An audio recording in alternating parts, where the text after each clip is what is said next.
皆さんこんにちは、山津チャンネルです。いつもご視聴ありがとうございます。今日はですね、こちら、いつも山に、乗っていってます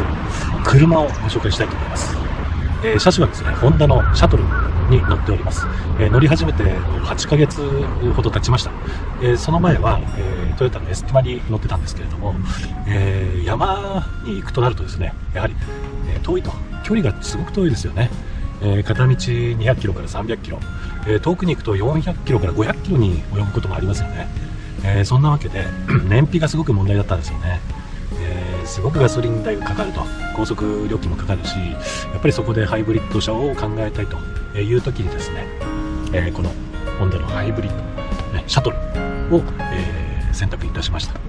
い、皆さんも山に行かれる時にですね、車で行く時に、前日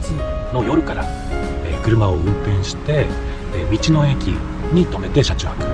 または登山口の駐車場に停めて車中泊、そういうケースって結構あると思うんですね。その時にですね、やっぱりシートの凸凹で寝れないとか、光が入ってきて眩しくて寝れないとか、様々な悩みがあると思うんです。この車の最大の特徴はですね、車中泊が本当にしやすい。なぜかというと、このシートがですね、フルフラットになります。それではね、今からこのシートを倒して、寝るスペースを作っていきます。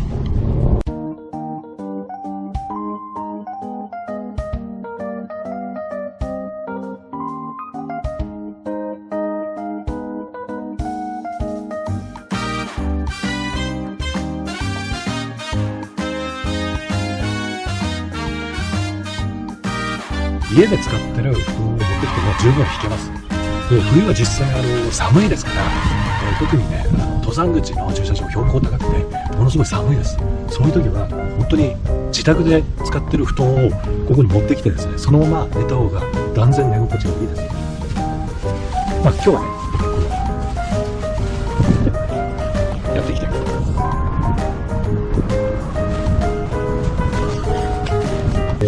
こで、実際に寝てみたいと思うんですけれども、私身長が181センチあります。それがここに寝るとどうなるか、ご覧いただきたいと思います。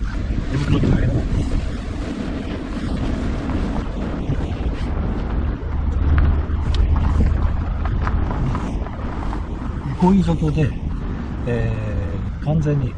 足を伸ばしてですね、181センチある私にもまっすぐに寝ることができます。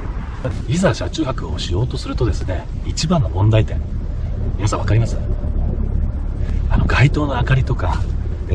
外の人の目線とか、それが一番ね、気になるんですよね。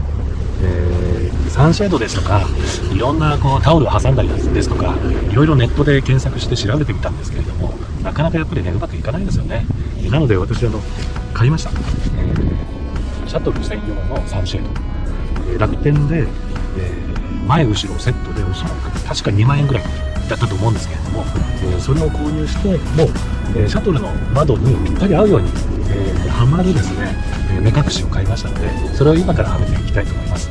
で、購入した先はですね、動画の説明欄に、リンクを貼っておきたいと思いますから、そちらでご確認ください。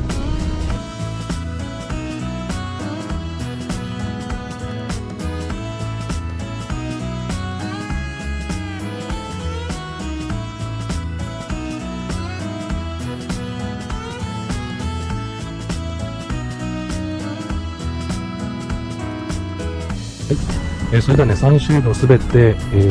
つけましたので、中の様子を見てもらいたいと思います。今本当昼間なんですけれども、中にはね、ほとんど光が入ってこないですよね。視線も遮られてますし、いい感じではないかなと思います。今後ろがね、開いてる状態でこれです。では閉めてね、中を見てみたいと思います。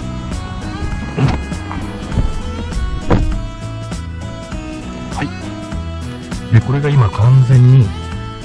中を閉めた状態です。ほとんど光が入ってこないですよね。ライトをつけないと暗いぐらいなので、今ライトをつけて、こういう状態になっております。外からのね、明かりはほぼ遮断されております。で、もちろん、視線もありませんし、